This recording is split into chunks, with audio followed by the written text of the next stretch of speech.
2 Kings 4. The wife of a man from the company of the prophets cried out to Elisha, "Your servant my husband is dead, and you know that he revered the Lord. But now his creditor is coming to take my 2 boys as his slaves." Elisha replied to her, "How can I help you? Tell me, what do you have in your house?" "Your servant has nothing there at all," she said, "except a small jar of olive oil." Elisha said, "Go around and ask all your neighbors for empty jars. Don't ask for just a few. Then go inside and shut the door behind you and your sons.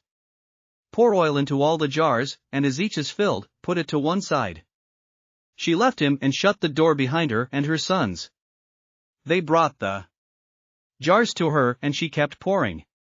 When all the jars were full, she said to her son, "Bring me another one." But he replied, "There is not a jar left." Then the oil stopped flowing. She went and told the man of God, and he said, "Go, sell the oil and pay your debts. You and your sons can live on what is left." One day Elisha went to Shunem, and a well-to-do woman was there, who urged him to stay for a meal. So whenever he came by, he stopped there to eat. She said to her husband, "I know that this man who often comes our way is a holy man of God.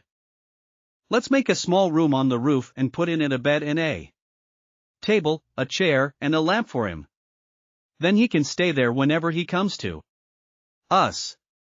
One day when Elisha came, he went up to his room and lay down there. He said to his servant Gehazi, "Call the Shunammite." So he called her, and she stood before him. Elisha said to him, "Tell her, you have gone to all this trouble for us.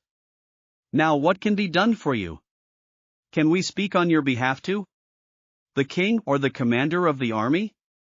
She replied, "I have a home among my own people." "What can be done for her?" Elisha asked. Gehazi said, "She has no son, and her husband is old." Then Elisha said, "Call her." So he called her, and she stood in the doorway. "About this time next year," Elisha said, "you will hold a son in your arms." "No, my lord," she objected. "Please, man of God, don't mislead your servant." But the woman became pregnant, and the next year about that same time she gave birth to a son, just as Elisha had told her. The child grew, and one day he went out to his father, who was with the reapers. He said to his father, "My head! My head!" His father told a servant, "Carry him to his mother." After the servant had lifted him up and carried him to his mother, the boy sat on her lap until noon, and then he died. She went up and laid him on the bed of the man of God, then shut the door and went out. She called her husband and said, "Please send me one of the servants and a donkey so I can go to the man of God quickly and return." "Why go to him today?" he asked. "It's not the new moon or the Sabbath." "That's all right," she said. She saddled the donkey and said to her servant, "Lead on, don't slow down for me unless I tell you." So she set out and came to the man of God at Mount Carmel. When he saw her in the distance, the man of God said to his servant Gehazi, "Look! There's the Shunammite. Run to meet her and ask her, 'Are you all right? Is your husband all right? Is your child all right?'" "Everything is all right," she said. When she reached the man of God at the mountain, she took hold of his feet. Gehazi came over to push her away, but the man of God said, "Leave her alone. She is in bitter distress, but the Lord has hidden it from me and has not told me why." "Did I ask you for a son, my lord?" she said. "Didn't I tell you, don't raise my hopes?" Elisha said to Gehazi, "Tuck your cloak into your belt, take my staff in your hand and run. Don't greet anyone you meet, and if anyone greets you, do not answer. Lay my staff on the boy's face." But the child's mother said, "As surely as the Lord lives and as you live, I will not leave you." So he got up and followed her. Gehazi went on ahead and laid the staff on the boy's face, but there was no sound or response. So Gehazi went back to meet Elisha and told him, "The boy has not awakened." When Elisha reached the house, there was the boy lying dead on his couch. He went in, shut the door on the two of them and prayed to the Lord. Then he got on the bed and lay on the boy, mouth to mouth, eyes to eyes, hands to hands. As he stretched himself out on him, the boy's body grew warm.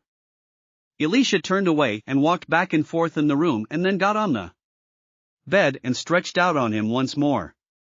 The boy sneezed 7 times and opened his eyes. Elisha summoned Gehazi and said, "Call the Shunammite." And he did. When she came, he said, "Take your son." She came in, fell at his feet and bowed to the ground. Then she took her son and went out. Elisha returned to Gilgal, and there was a famine in that region. While the company of the prophets was meeting with him, he said to his servant, "Put on the large pot and cook some stew for these prophets." One of them went out into the fields to gather herbs and found a wild vine, and picked as many of its gourds as his garment could hold. When he returned, he cut them up into the pot of stew, though no one knew what they were. The stew was poured out for the men, but as they began to eat it, they cried out, "Man of God, there is death in the pot." And they could not eat it. Elisha said, "Get some flour." He put it into the pot and said, "Serve it to the people to eat." And there was nothing harmful in the pot. A man came from Baal-Shalisha, bringing the man of God 20 loaves of barley bread baked from the first ripe grain, along with some heads of new grain. "Give it to the people to eat," Elisha said. "How can I set this before 100 men?" his servant asked. But Elisha answered, "Give it to the people to eat. For this is what the Lord says, they will eat and have some left over." Then he set it before them. And they ate and had some left over, according to the word of the Lord. Thanks for listening to another chapter of the Bible. At My Faith Fuel, we believe a good coffee fuels your faith and energizes your day. Please visit myfaithfuel.com to explore our delicious coffee blends. Part of each purchase goes to training worshipers around the world. Thanks for listening.